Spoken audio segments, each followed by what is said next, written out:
Today is all about when life is clear as mud and sure as sand, navigating change and uncertainty. And as Matt indicated, I am living this to the fullest extent, maybe ever in my life in this particular moment.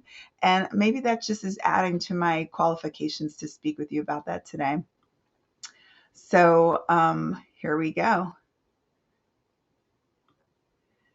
So the first, I'm going to start with a poem, and hopefully you will be able to hear the audio because I think the poem is so much more powerful being read by the author themselves. If the technology doesn't cooperate with us, then I will simply just read it to you.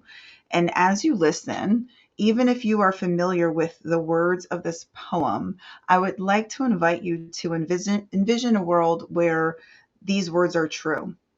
And maybe as you listen to the words, they seem true to you, and it's like, oh yes, this is such a beautiful thing of my world that I think is true. And if that's the case, I want you to think about the most opposite version of yourself that you can imagine.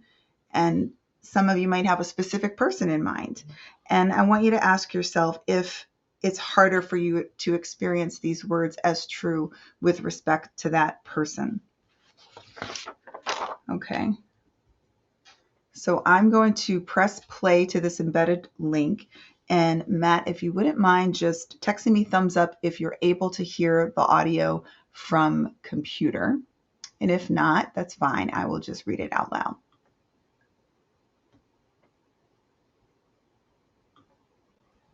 Human family.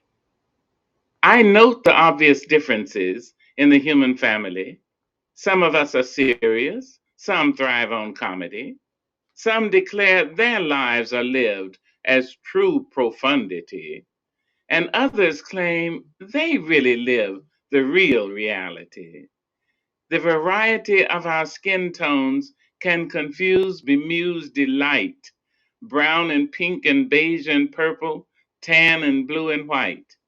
I've sailed upon the seven seas and stopped in every land. I've seen the wonders of the world, not yet one common man. I know 10,000 women called Jane and Mary Jane. I've not seen any two who really were the same. Mirror twins are different, although their features jibe, and lovers think quite different thoughts while lying side by side. We love and lose in China. We weep on England's moors, and laugh and moan in Guinea, and thrive on Spanish shores. We seek success in Finland, are born and die in Maine. In minor ways we differ, in major we're the same. I note the obvious differences between each sort and type, but we are more alike, my friends, than we are unalike. We are more alike, my friends, than we are unalike. We are more alike, my friends, than we are unalike.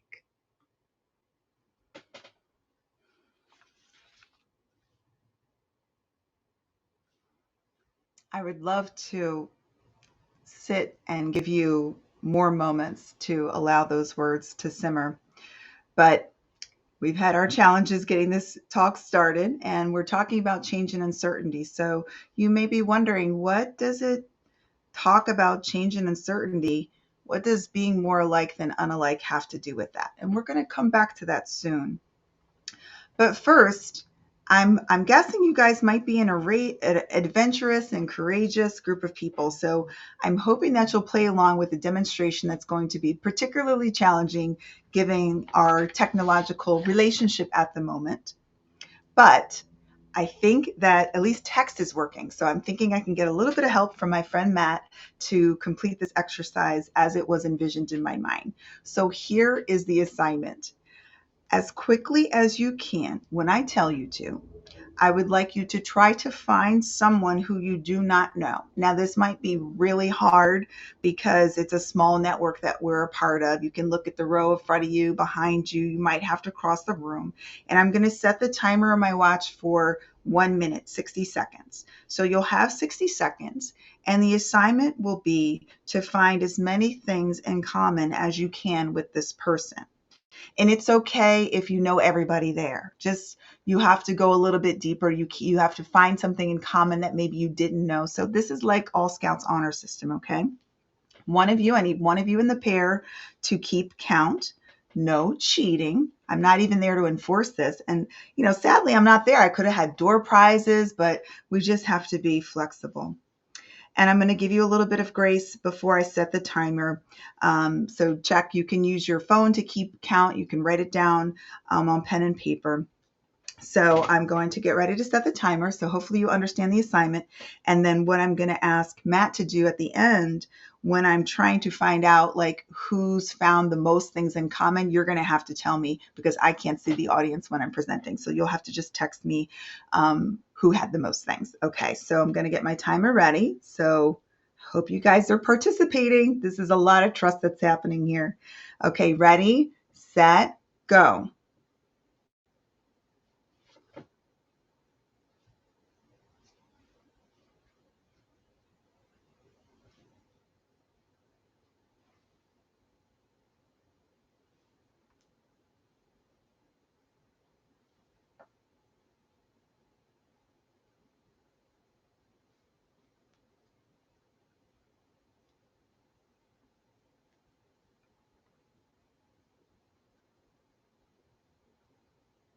You guys have about 30 more seconds. You could be talking about food, travel preferences. Good. I'm getting a good report. We've got 15 more seconds. So start to tally up how many things. Hopefully you're using hashtags or some type of marking system. All right, 5 seconds. 2, 1, and stop. Okay, so Matt, what I'd like you to do, I know sometimes people get so like into this and you're probably still chit-chatting away, so get it together. And I won't be able to see this, so I really wish I could be there to see it. But I want everyone to keep in mind how many things you found in common and raise your hand if you found just one thing in common. Okay? And keep your hand up if you found 5 things in common. Did you find 10 things in common? I don't know. So Matt, text me how many hands do we have up? But there are a lot of hands.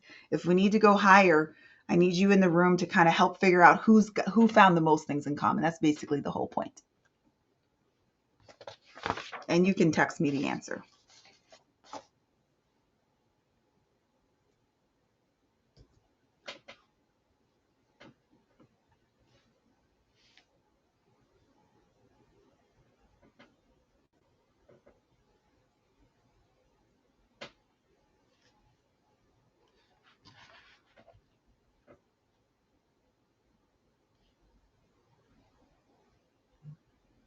Ten is a yes. Okay. That's pretty high. Oh, we've got 12.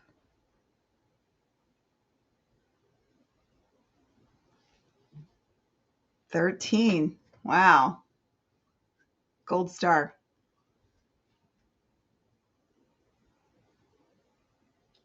Let's see if 13's the winner.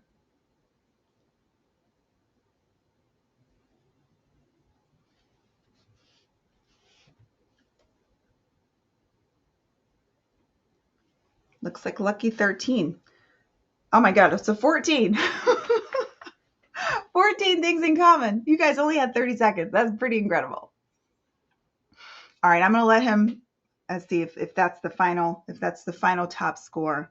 That's it. Okay, 14. Well, that's amazing. I hope that you had a little bit of fun, and I'm just like so jealous that I can't be in the room with you to feel your energy and to share it with you. But that exercise is really important because my guess was everyone in this room has at least one thing in common. Because we're coming to the same meeting on this topic of mental health. And I'll come back around, I promise, to how this ties into how we navigate change and uncertainty. I'm sure that we share in common some concern with or passion for or experience with mental health. And it's something that we all hold in common, mental health, because each of us today woke up with some measure of mental health.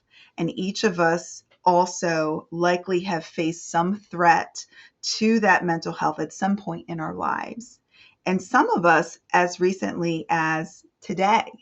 And as Matt alluded to, everything within all parts of me wanted to be there with you today. And I moved all kinds of mountains to make that possible. However, as I got to the Atlanta airport, I really kind of had this sense of like chaos all around me. It was interesting. And I thought, oh, well, I'm about to give a talk on chaos. So look at the universe bringing chaos into my life. Well, little did I know that just in a few hours, I was going to be experiencing that at a whole nother level. So I had boarded the flight. We had a connection through Salt Lake City with a pretty quick turnaround to get to Montana. And about several hours into the flight, I got really hot and I, just kind of thought, oh, I need to take off all these layers and maybe go use the restroom. So I got up from my seat and walked to the restroom and felt a little bit lightheaded, but didn't think anything of it. And the next thing I know, I was like feeling like I was waking up from a dream and I had passed out. And then kind of came to, this is a pretty big deal on an airplane, as you can imagine. And, I got a little bit sick and there was a lot of concern and I felt fine. I think I just got up too fast. It really wasn't anything that was major. But I realized like this is, I've been through this on planes before as witness. And, I also had another experience where I had to kind of get some medical clearance before flying. So I was really worried. I only had a 53-minute connection. And when we did land, we were kind of waiting because there was another plane at our gate when we arrived. My anxiety levels started to come pretty high up at that point as I'm looking at the clock and looking at the connections. And I had already looked at the other flights from Salt Lake City, knowing that this was pretty much my only chance to get into you all on time. But there was nothing I could do. I had no control. So I just kind of pleaded with the flight attendant to have the medical team come as quickly as possible. Could they meet me at the connecting gate? We were kind of negotiating. And long story short, I was seen by the paramedics. I was really completely fine thereafter, but it just takes time. So it was taking a whole lot of time to get the doctor, the Delta doctor, and they were trying to look at other flights. I said, I've already kind of figured this one out, but that if I don't make it on this one, I have failed in my mission. And then they went to go take my vitals. And I said, well, I'm pretty sure my heart rate's going to be elevated because I'm quite stressed about the idea of missing my flight that's leaving in 10 minutes. And they said they were going to hold the plane for 10 minutes, which caused me some relief. My vitals were good enough and they cleared me to fly. And then we went to confirm, okay, we're on our way. And they said, oh, we just pushed back from the gate. So I had some decisions to make. I called Matt. I said, could we move things around? And I'm like, that's not really going to work. I thought about, could I come and, come at the end of the day? And then I said, I think I just have to go home. So they wheeled me down 2 more gates and I got right back on an airplane to come home. And I landed at 5:20 in the morning. And there's a whole lot of details to that aren't really important. I think the point is that that's just a real life example of a proximal time for me personally. And you may be like that. You may have had something that got in the way, but you overcame it to actually be there today. And I'm sure that most of you have either experienced yourself or someone that you love that has had something more substantial. I mean, this is just in the realm of things that are important in life, missing a plane to speak at a conference is so low on the totem pole, but it really doesn't matter, right? Because this can feel more significant depending on what else is going on in your life. And, I've been a clinical psychiatrist for just a few years away from 20 years. And over the course of my career, which did begin as a clinician and academic researcher, as Matt mentioned, with a focus on health disparities, resilience, and mental health policy. Today, that continues. I'm still a clinician, and I also work as a healthcare executive with a startup company. I have had this personal vision for mental health for some time. And if you have seen me when I came several years ago, I probably shared this with you because I tend to do it at every talk.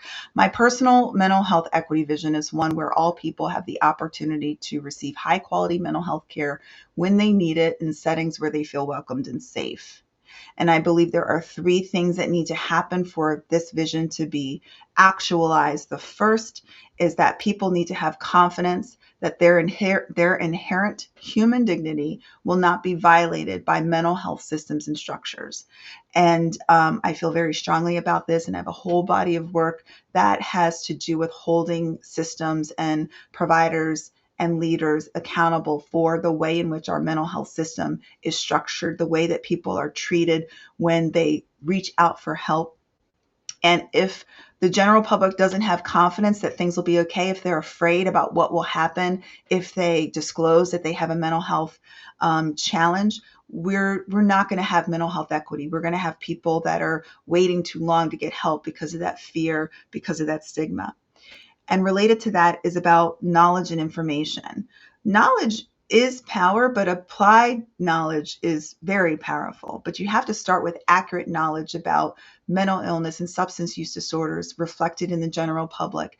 That means in the media, in schools, when public officials talk about mental health. And we have come a long way here, but there's still a long way to go, particularly around what do people think about a person who has a diagnosis of, let's say, bipolar disorder or schizophrenia. I think we've come a long way in terms of mood disorders and anxiety disorders. We have a lot of famous people that have come out, but there's still that idea of limitation and constraint that gets in the way of people having accurate knowledge about what is the life potential of someone who has been given this particular diagnosis. And all of this really relates to how people seek help. And I envision a future where everyone has access to a personal social network that's going to recognize and respond to emotional and psychological or behavioral distress that's observed or disclosed. And I'm telling you, this is something that's very personal for me. I have a very incredibly supportive social network, and I interact with it in a particular kind of way that enables them to support me when I'm having a bad day or a difficult time. But many people do not have this, and so they struggle alone with very severe mental health symptoms, and it takes them decades to take that step, or they stumble through a couple of steps throughout other systems and don't get those mental health needs identified and addressed. So that kind of overarching principle is that there really should be no wrong door.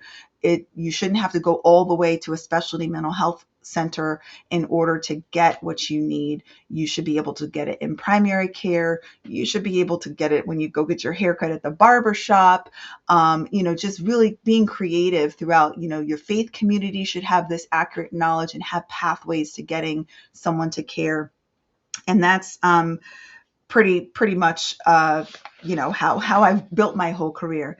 And as Matt said, I am a member of the National NAMI board. And this slide I just pulled from the website. And it turns out that the NAMI vision and mission and values align pretty well with that personal mission that I have. And I bolded some parts that just have personal meaning to me in the NAMI vision, that NAMI is envisioning that future where people are supported by a community that cares. And I'll just say a little bit about this because I think it is important when a person is experiencing mental health symptoms, like they're not their best selves. And it's not really fair to put so much on top of that person at that particular moment to absolve the community of the responsibility to kind of fill in the gaps. So that's why it's not that I don't believe a person has empowerment and autonomy. They absolutely do. But I also think we have to kind of build that community that can support that person, that cares enough to take a step aside from whatever they were dealing with and support that individual in their time of need. And then, of course, those pillars, what NAMI does so well, the advocacy, the education, the support, and public awareness, all directed so that people can have a chance to build a better life. So that's just something that's personal to me. And some of you also know that my involvement with NAMI is personal. It's not just professional. If you followed the launch of the NAMI podcast, I was the first guest on that podcast. And if you haven't had a chance to listen to it, I'll invite you to do that at some point. But similarly, my familiarity with change and uncertainty is also pretty personal and not professional. And I'm going to take a few minutes, going to kind of shrink my talk down so I can fit all this in. So I'm going to take you through a whirlwind tour of some key personal moments for me with change and uncertainty. I've left quite a bit out because I really want to just drill down to that point of our common human struggle. So my first encounter with major change was in 1998 when I experienced a physical threat to my life. I was in a car accident. I was hospitalized at Walter Reed Medical Center for many months. I've since had over 11 surgeries, permanent injury, but the change and uncertainty part was basically the loss of the future that I had planned for myself. So as a young person, everything you thought you were going to do is pretty much taken from you. It's no longer available to you. And I pretty much responded to this. uh, my response was like, I'm going to fight like hell, like through sheer force of will. I'm not accepting this change. I reject this change. I don't care about the uncertainty. I'm certain that I'm going to have to find a way to survive this and fight through this. And that's how I met change at that particular time. And, I did apply to medical school while I was still a patient. I was accepted. I decided to become a psychiatrist. I did fellowship and so on. I went on to develop a career at the top of my field as a researcher and mental health policy expert. But then in January 2017, I got whacked with another unwelcome change. I am a mama's girl. Some people love their mom. I really love my mom. And I was really at the peak of my work intensity when my mom had a severe stroke. And this is her pictured because, I always got to make my mom look cute when I'm with her. So I always make sure her makeup is right. But she doesn't have any movement on the left side of her body. When this happened, I was really just holding it all together. That was how I greeted change at that time. So I was flying back and forth to Philadelphia every so often. I was trying to support her and do everything with my career and manage my family. And I guess I'm a strong person, so it was kind of working out and things were stabilizing until later on that year in the fall when I got another set of devastating news. My oldest sister just died. She had a cardiac event, and she was no longer with us. And this was pretty devastating because she had a lifelong struggle with mental illness and substance use disorder and was lost to us for many years. And she was in her 50s and had really kind of found her place. And I had a chance to connect with her because of my mom's illness, was able to kind of spend more time with my sister in that last year. And I just didn't know that our time was limited in that sense.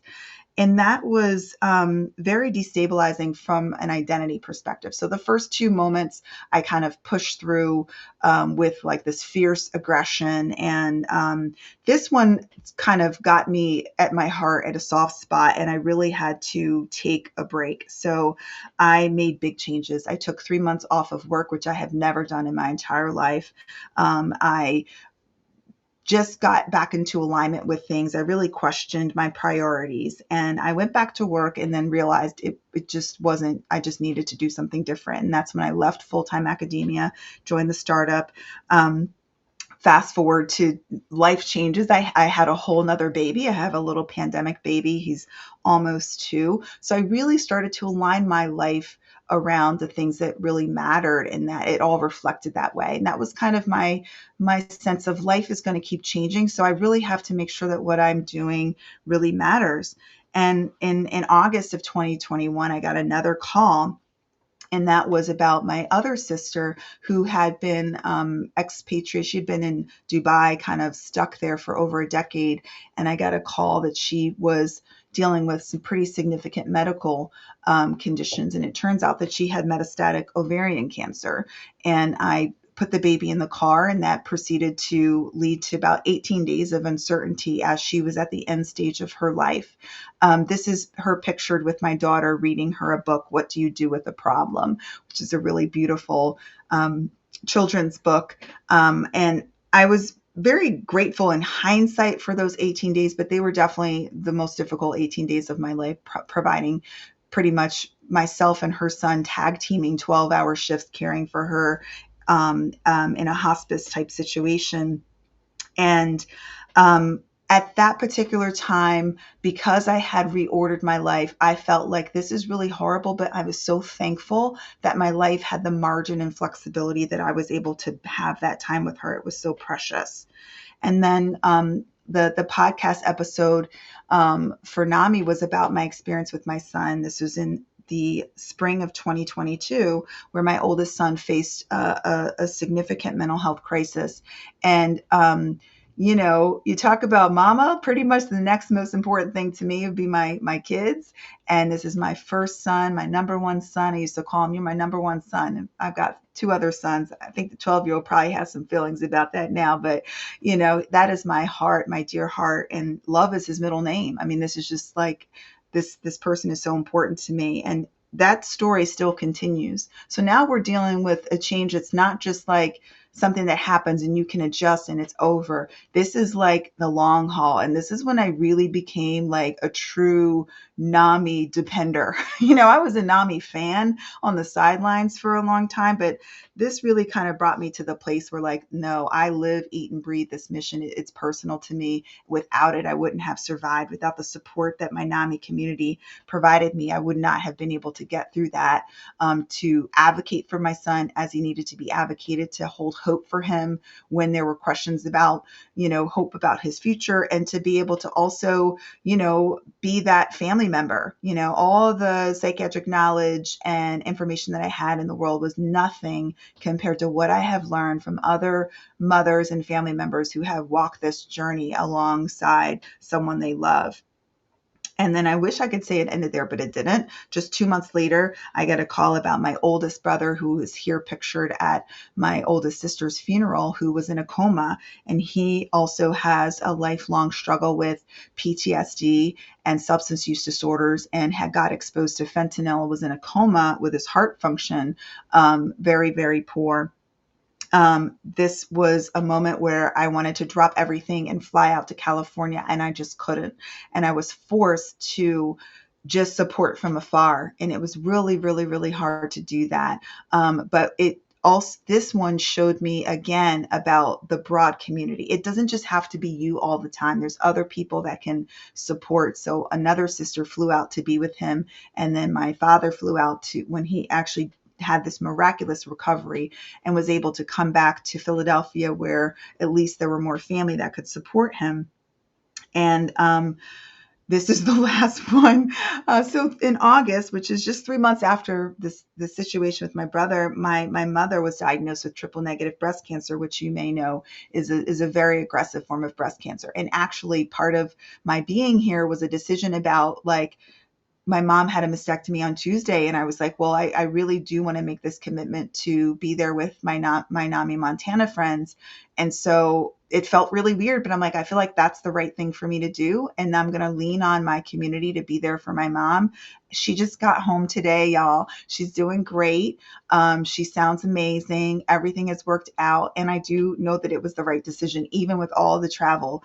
I'm still here. So, I mean, here's the thing. I didn't say all that just to sit here and talk about my life. I really wanted to point out that even if you haven't gone through those experiences, you have experienced change in your life, because we all experience change. And how can I be sure? I mean, there's basically three huge buckets of change. The first is just the natural order of things, the change that comes at the passing of time. The sun rises, the sun sets. The seasons come, the seasons go. People live and people die. It's just part of nature. It's just part of the natural thing. It doesn't make it any more welcomed when people die, for example. It doesn't make it any more welcomed when you have stuff to do and, like, time is passing along. Like, I'm sitting there waiting on the tarmac. I can't stop time to control change in that situation. I am kind of placed it. I feel there's this forced aspect of change, even in the natural order. And the second major category is the unexpected events. And much of what I had experienced were unexpected events that were, traumatic in nature. But this does happen. The unexpected happens to all of us. It's almost something you can kind of be sure will happen at some point, even if it hasn't happened yet. Something will happen unexpected in your life that will turn your world upside down. And then the third kind of change is the one that comes from the inside, where you are developing yourself. You are self changing. I want to improve in an area, or where you want to change something in some place else, in another person, in another organization. So that can be experienced in a positive and a like self-efficacy way, but it's still stressful. If you're trying to lose weight, if you're trying to manage your symptoms, if you're trying to set better boundaries with people, it's not easy. And so the question is, why is it so hard, and why do we often resist or fight it? Well, I think that there are really there's more than four things, but these are ones that I think are pretty big in terms of what makes change so hard. The first is that uncertainty is like best friends with change. If if I told you do these things and you can be sure of this result, you'd probably be more likely to try it, but you still would experience it in an uncertain way. Like I could say, if you want to lose weight, you need to eat fewer calories and exercise more. I mean, like this is like common knowledge, and you can know that to be true. But if you've ever actually struggled with your weight and you've tried to make this particular change, you've realized that there's still uncertainty. Like, well, wait, what if I have a dinner that I'm planning to go to, or what if I'm planning to go to a wedding, and how am I going to manage that? I mean, there's just this natural uncertainty that comes with it, and that uncertainty brings with it instability. And it's sort of like the rocking of your world type sensation that happens, and it makes change harder than doing things that you do every day, like get up and brush your teeth. I mean, some people do experience that as hard, but most people experience that activity as something that's relatively certain on how to do it. It's predictable, and it's kind of the same, you turn on the ignition of your car to turn it on. So comparing change to like things that are more predictable, the uncertainty aspect that comes with it, the what ifs, makes it hard. The second aspect of what makes change really hard is that it takes an incredible amount of time and effort. So if you've ever tried to develop a new skill or talent, if you've tried to learn an instrument as an adult, or I recently took up tap dancing again. I danced as a kid. I recently took it back up. It takes time and effort, and that's what makes it hard. If I'm doing something that's easy for me to do, like I'm pretty good at being a mental health clinician. So when I'm taking care of a patient and I'm doing it, it can be a really complicated case, but I don't feel stressed. It's like what I do and I'm good at it. And it doesn't take me that much time to kind of figure out what's going on, because I've done it thousands and thousands of times. But when I'm doing something new, I have to slow things down. It takes time, it takes effort, and that makes it hard. And then that third area is another big one, because so often change is not welcomed. It is something that we feel happens to us. We kind of lose what we refer to in research as an internal locus of control, and we experience this external locus of control. Things are happening to me. I don't like them. I don't trust why things are changing. It feels forced, and that makes it really hard. And then this last factor, which I really want to come to and tie it back to where we started, was that when we try to go at it alone. And some of us more than others are go at it aloners. Yeah, some of you guys are like, look, man, if that's hard, I gotta get someone to help me do it. But many of the pioneer, change makers, system changer, fighter types are like, let's go, follow me. I'm gonna go first. So that trying to go at it alone, it's like a positive, but there's a shadow side to that.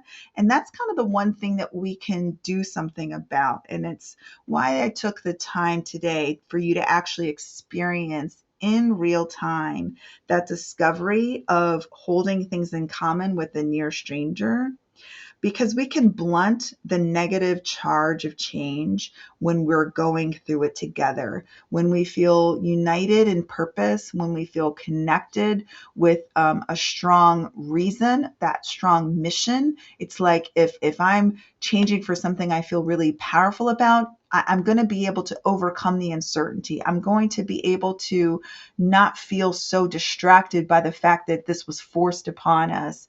I'm not going to grow weary with how much time and effort is required because I'm here with other people and we're all changing in this direction. And that makes it a little bit easier. It's still going to be hard. And so this sentence in this book, this is the one that's been haunting me the past 48 hours. And I recently finished this book by Pema Chodron, When Things Fall Apart. And it's a classic book, and she was a Buddhist nun.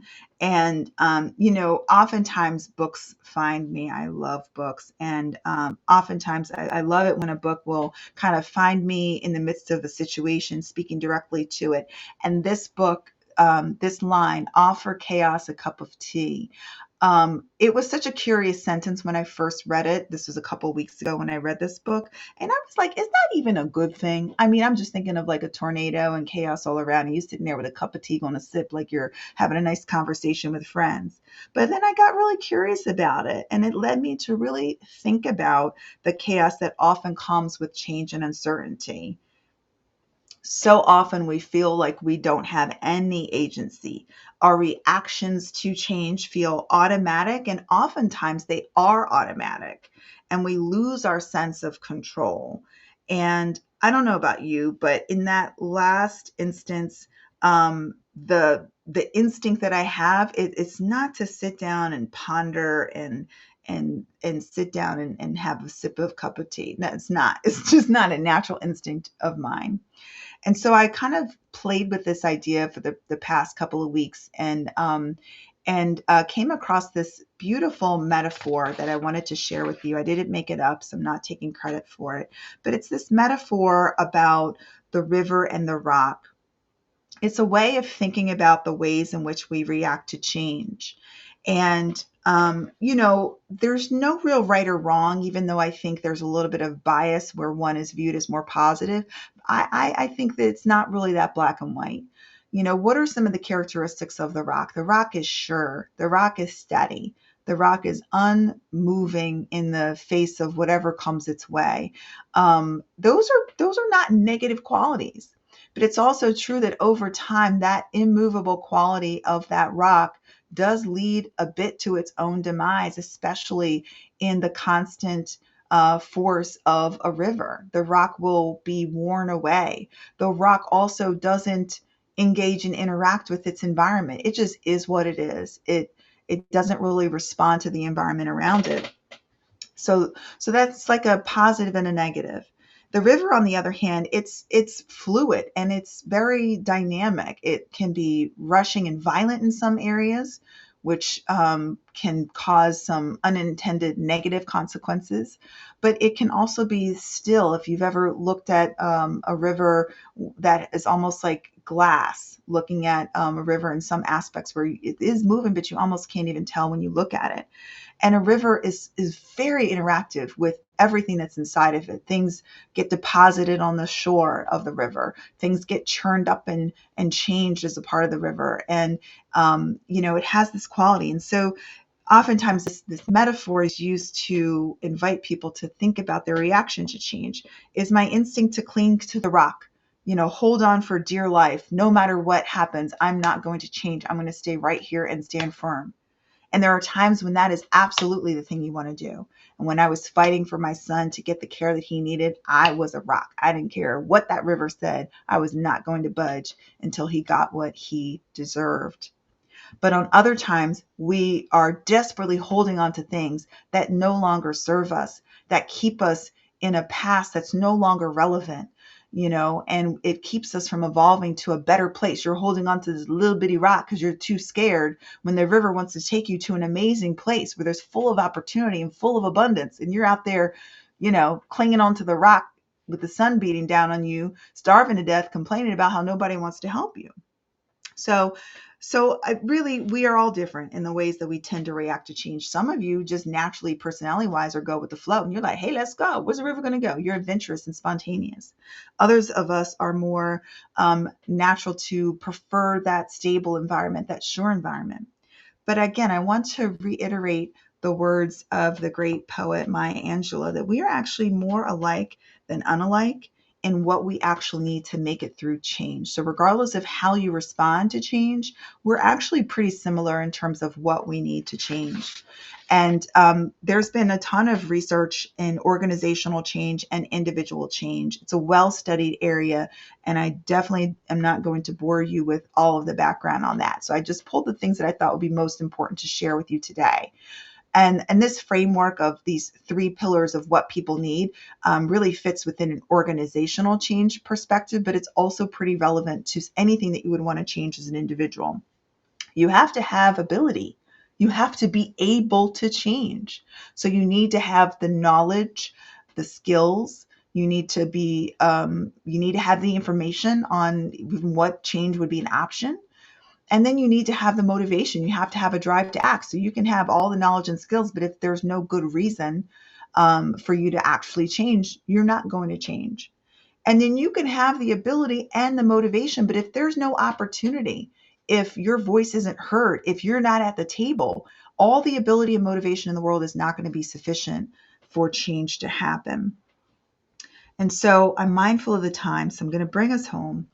And really with thinking about these aspects of need, and I really want you to think about yourself as a person and your role, because you can think about this as an individual who might have an area in your own life that you would like to change, but you probably have a sphere of influence, meaning you probably have people around you who you are leading or who are at least looking up to you or looking to you to validate their internal response to change what that comes.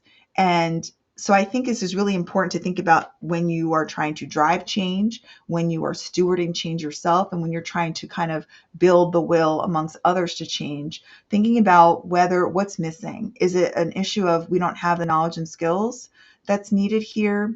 Do we need more motivation? Or is it really a contextual factor around opportunity? Because you can put a lot of effort into motivation and be very frustrated when the real issue is that there was a gap in the knowledge and skills that was needed to change, or there just was not the right opportunity to act. The timing of it was not lined up to facilitate change, because you can go hard for something at the wrong time and just be met with a brick wall and come back around at the right time, and it's like smooth sailing all along. So really thinking back to that rock and the river, I'm gonna leave you with these three questions. How will you manage the inevitable changes that are going to come with the passage of time? This is thing like life change that happens with us, getting older. These things are coming in the future. I know my parents will not live forever. I will have to manage the change of that truth somehow. How will you manage that? Thinking about the rock and the river. And then how will you greet those unexpected situations and events in your life? Will you be able, as I really tried my best to do last night, to offer chaos a cup of tea? Just being open and light and positive, and just bring some positivity, or just even non-judgmental openness. I really didn't feel quite positive at all about the whole situation, but I knew I couldn't control it. And I said, well, if I have to be a part of this, I'm just going to go with it and see what gives, what can come.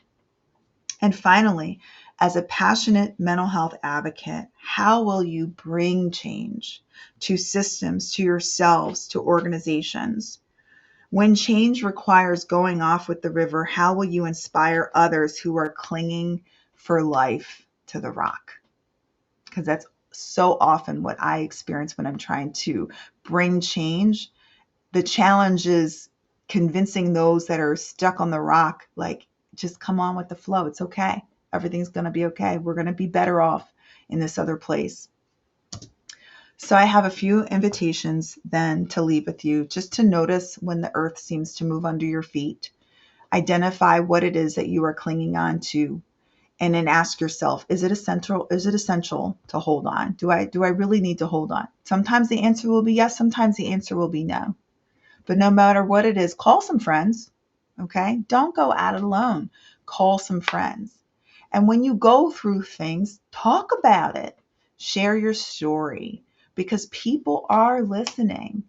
Nami, you all probably know this better than anyone else I could speak to, just the power of our narrative, of our story, to give people hope when they have lost all hope for themselves. You can hold on to hope for people just by being yourself and sharing your story of survival, of flourishing, of thriving, of struggling, of being here tomorrow when tomorrow didn't seem like it was worth being here for.